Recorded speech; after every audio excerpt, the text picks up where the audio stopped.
Todos bienvenidos a una cápsula más de Aprendiendo Derecho. En esta ocasión continuaremos con la secuela del derecho electoral y hablaremos acerca de cómo constituir y cómo registrar un partido político. Antes de comenzar vamos a tratar de establecer cuál tipo de partido vamos a crear, si es uno a nivel nacional o uno a nivel estatal. Para efectos de este video hablaremos de un partido político nacional. Ahora bien, todo este proceso se puede dividir en dos etapas: el proceso de constitución y el proceso de registro. ¿Cuándo se puede constituir un partido político? En la Ley General de Partidos Políticos se establece que se puede constituir un partido político al año siguiente de la elección del Ejecutivo.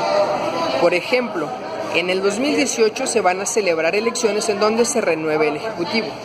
En enero del 2019 se puede establecer la constitución de un partido político. ¿Cómo se lleva a cabo esta constitución? En enero del año siguiente a la elección del Ejecutivo se deberá de constituir una asociación civil en donde el objeto de esa asociación lo sea la creación de un partido político.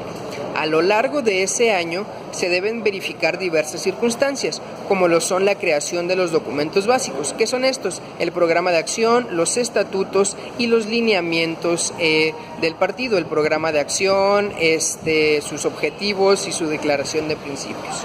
Además de esto, se deben celebrar asambleas. ¿Cuántas asambleas se pueden celebrar? Depende de cómo se quiera constituir. Se pueden celebrar 20 asambleas en las entidades federativas o bien 200 asambleas en los distritos electorales.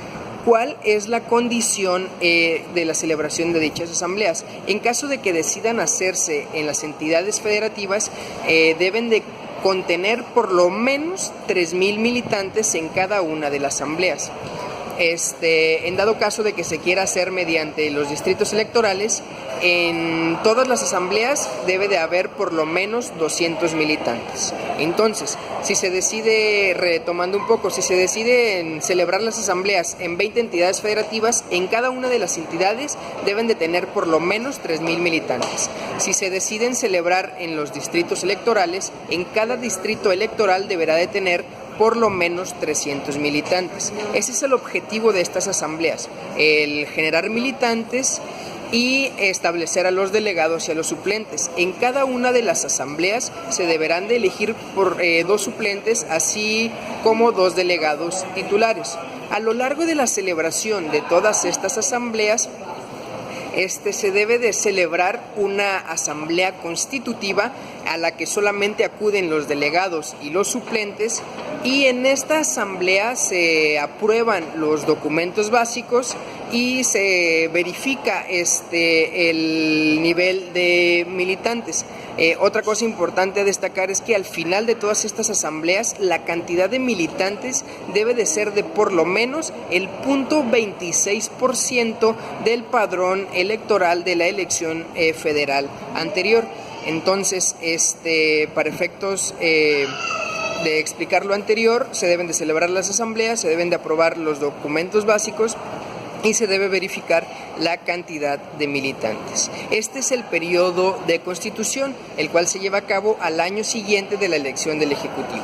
Una vez que se establece lo anterior, al año siguiente, que por subsecuente sería un año antes de una elección ordinaria, se presenta ante el INE el aviso de registro, en donde se deben de acompañar las actas de todas las asambleas, así como los militantes que se afiliaron a dicho partido político.